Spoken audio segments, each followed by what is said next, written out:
What's good, kings and queens? I hope everyone's week is going well. This week's video is a third installment to win the best versus the best. With this installment, the list is made up of mostly newer fights from the 2000s and on. I'm choosing fights based on what is at stake at any level of the sport, from the national scale to the world scale. Example, the NABF title, one of the most important regional titles someone from North America can win, despite it being undervalued by the media. In some occasions, you will get two top-class prospects fighting for that title. The winner will be elevated and have a chance to fight for an interim or a world title to become the next star in boxing. With that being said, let's start the video. This fight was big, and it wasn't even for the world title. Inoue was a hotshot prospect, quickly moving through the ranks at the age of 20, with only 3 fights on his resume. Taguchi was in a position for the OPBF title, as he was the Japanese light flyweight champion. The winner will be on a quicker road to becoming Japan's rising star in boxing. Taguchi will give Inoue everything he could handle.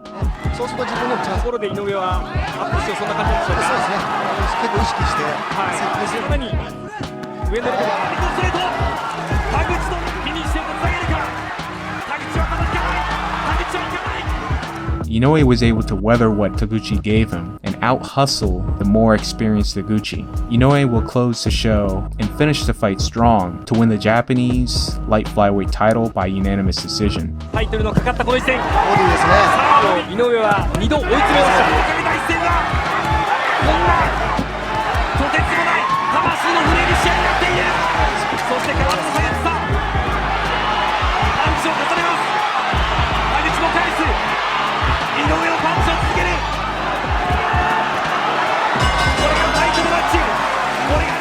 Inoue will win the OPBF title his next fight, then become world champion at light flyweight, defeating Adrian Hernandez for the WBC title in his 6th pro bout. Despite the loss to Inoue, Ryochi will still find a lot of success himself. Taguchi, 2 fights later, will become WBA light fly champion and make 5 title defenses before unifying against Milan Milindo for the IBF and Ring Magazine title, becoming the legitimate champion of that division.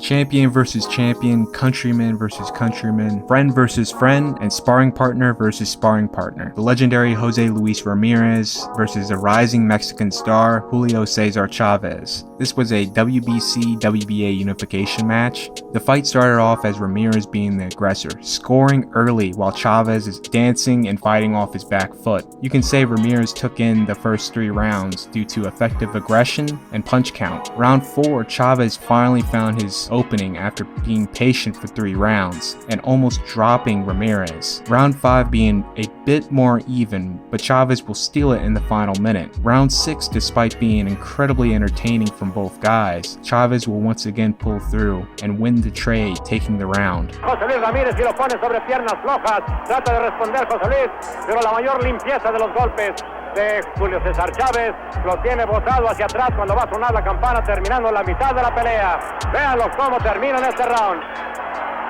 Chavez is getting the better of the exchanges and is slightly up on the scorecards due to his amazing work after the 3rd round. The fight will come to a halt as both heads clashed, causing Ramirez to be cut. The cut looked to be on the top of the head, but the bloodstream was trickling straight to the eyes. The doctor did not like the look of the cut, and he suggested the fight to be stopped. The fight will go to the scorecards, and Chavez will win by a close technical decision.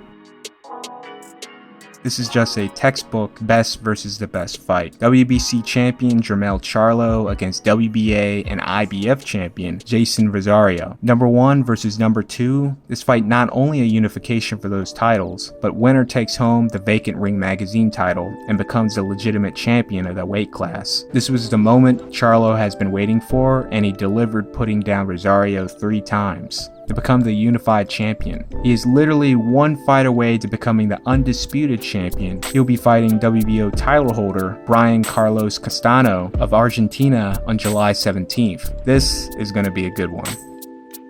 Due to politics and TV network divides, rarely we will see the WBA Super Champion unifying against the WBA regular champion. Gennady Golovkin was the Super Champion, Daniel Jacobs was the regular champion. When there is a Super Champion, the regular champion title is reduced to pretty much a glorified interim title. This title's only benefit is promotions and TV networks can promote it as a legitimate title fight and the fighter receives title pay. The regular champion cannot unify against other champions. That is the reason why Guillermo Rigondeaux was literally squeezed by the boxing elites as he was the WBA Super Champion at Super Bantamweight, while Scott Quigg was a regular champion. Quigg's team was not willing to have a Rigo fight, nor Frampton unifying against him either, so they got Guillermo to lose the title, Quigg got upgraded to Super Champion, and the Frampton-Quigg unification is on. Since the best fighters at middleweight were in another TV network, and since Golovkin was a legitimate WBA champion, I can only assume Jacobs wanted to be great, he wanted to fight the best, and have the real WBA title. Carl, welcome to the barbecue. Oh, what the hell is that?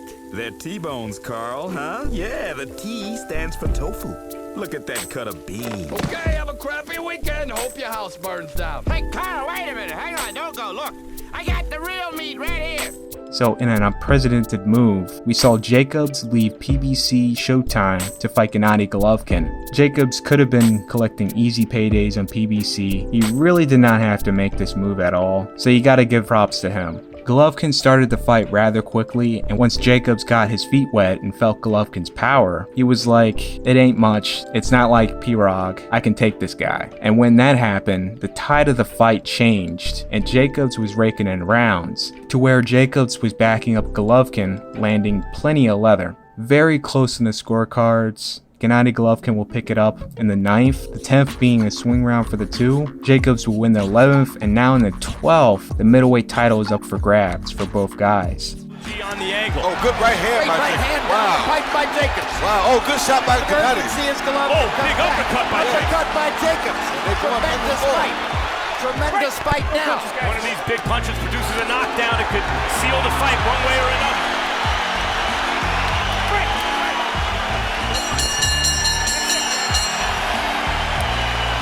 Golovkin will squeak away by a close unanimous decision win. Jacobs once again earns the respect among boxing fans, one defying the odds and recovering from cancer, then to pick up a belt, then defeat Peter Quillen in a fight which should have been for the WBO title, then to show the boxing world by giving boxing's boogeyman the run for his money. Jacobs will later become the IBF middleweight champion, defeating Sergey Derevyanchenko. Paul Williams was slowly becoming an American star, rising through the ranks, becoming the WBO NABO champion against undefeated Walter Matisse, earning his shot for the WBO title against the champion Antonio Margarito. After an amazing performance against Sean Bay Mitchell and another stay busy fight 3 months later, in November of 2006, Williams was lined up to fight boxing's boogeyman Antonio Margarito in July of 2007. The myth of Margarito started around 2006 when rumors spread it that Mayweather ducked Margarito. Due to those rumors, Margarito's stock went up. There was no ducking of any kind, just rumors and conspiracies. I discussed Floyd's whole situation in the tale of De La Hoya versus Mayweather I did. Though Williams was untested at this point, since this was Margarito's 8th defense of the title and the whole Mayweather thing, he came in as the favorite to win. Williams making an absolute statement, averaging 100 punches a round by round, beautiful combination punching. This is the third fight on our welterweight triple header.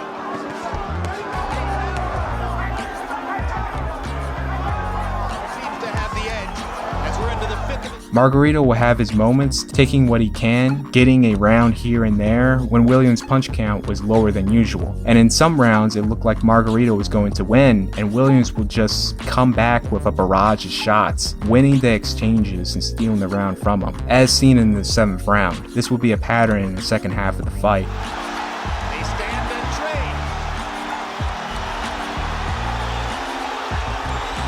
Neither one seems capable of hurting the other with one punch, so we're getting these vicious exchanges.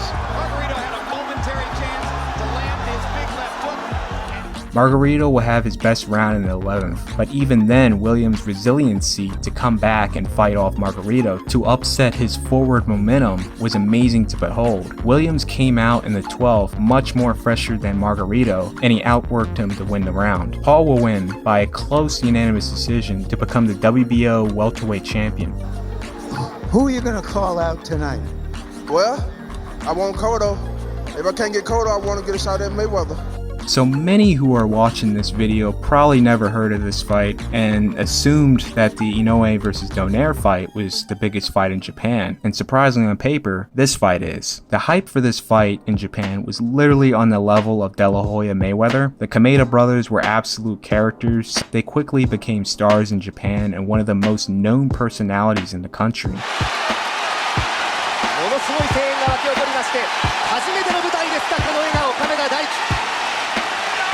Based on hype and popularity alone, the first brother had a crack at Naito, who was the WBC and lineal flyweight champion. This fight being huge itself and a lot of bad blood between both camps. The fight hasn't even started yet and the father is trying to get in himself, while both fighters having one of the most epic and animated face-offs.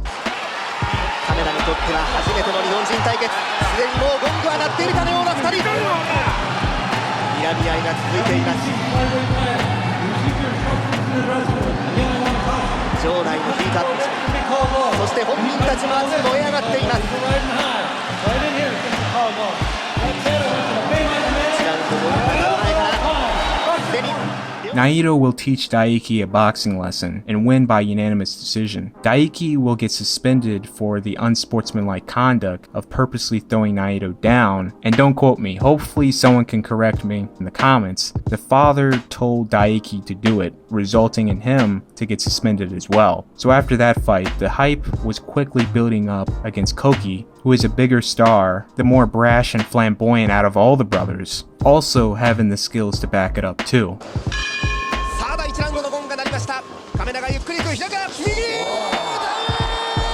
After the fourth fight against mandatory challenger and former lineal champion that Naito dethroned ended in a draw, this next fight, Naito couldn't escape the questions regarding a Kameda fight, despite Wong Jong-Kam once again earning his shot, becoming the mandatory, which will result in a fifth fight with Naito. After Naito's fight, for the very first time, because I've never seen this in Japanese boxing, you had a rival fighter enter the ring, bomb their interview, and call them out for a fight. This was huge. In 2008, I never seen a boxing video come close to hitting 200K. This had close to 1 million views of a potential matchup in which Westerners don't even know who they are. The fight was finally on for November 2009 at the Saitama Super Arena. It's a big arena and not many boxing matches happen there. When it does, it's a big fight. The last event was in 2010, and 9 years later, guess what fight was finally brought back there? Yep, Inoue versus Donaire. The pacing of the fight, very reminiscent to De La Hoya versus Mayweather, but Koki was clearly winning the fight. It will have a memorable 12th round, one last hurrah by the old champion Naito.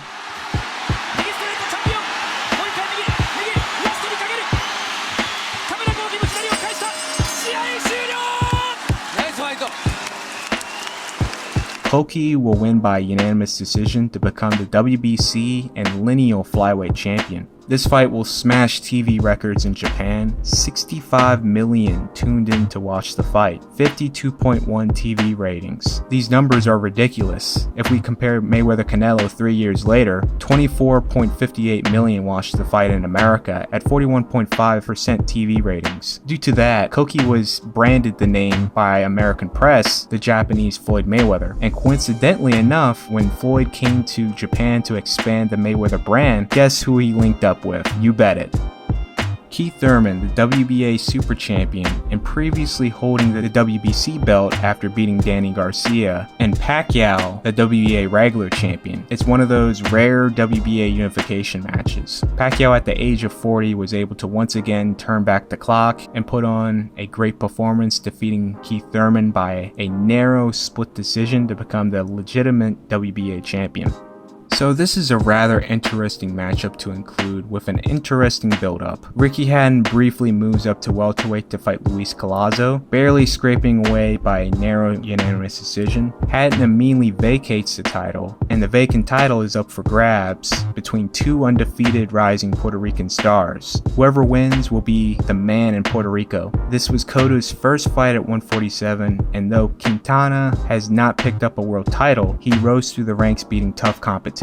The Puerto Rican press and fight fans thought that Quintana was better and all around a better fighter. He was the favorite to win. Before the fight, we did a poll with different trainers here in Puerto Rico and just one picked Cotto. Había tenido la oportunidad de titular en su carrera.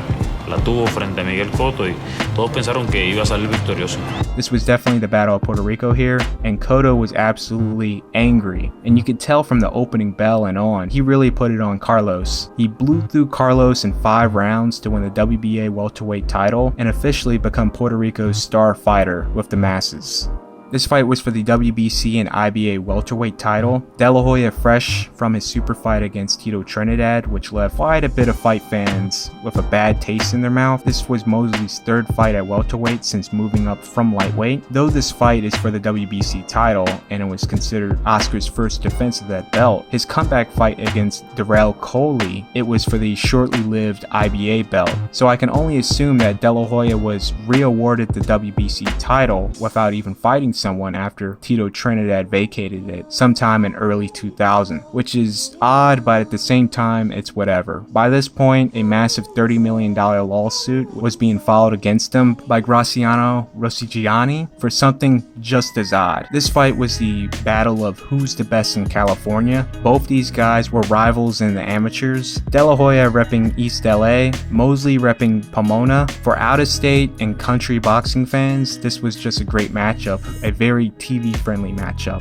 In California, this was their Super Bowl, and the attendance numbers highly reflected that. Smashing Staples Center records, it was a stupendous amount of celebrities to come out for this fight, most more than likely being their first ever boxing match they attended. The Staples Center was constructed in 1998, it opened in 1999, and in 2000, De La Hoya Mosley was the first boxing fight to happen in that stadium. This fight did not disappoint, absolutely exceeding everyone's expectations coming in. Back and forth action between the two. Oscar came in with a chip on his shoulder. People didn't think he could get in there in the trenches and really fight it out, and he was proving to them wrong, going toe-to-toe with one of the biggest punchers in the game. Mosley leading a late round rally, stealing rounds from Oscar to where everything was up for grabs in the 12th round. This round being one of the greatest final rounds in boxing history, both guys putting it all on the line and finishing strong. Daring to be great. Both going for the knockout in a classic pitch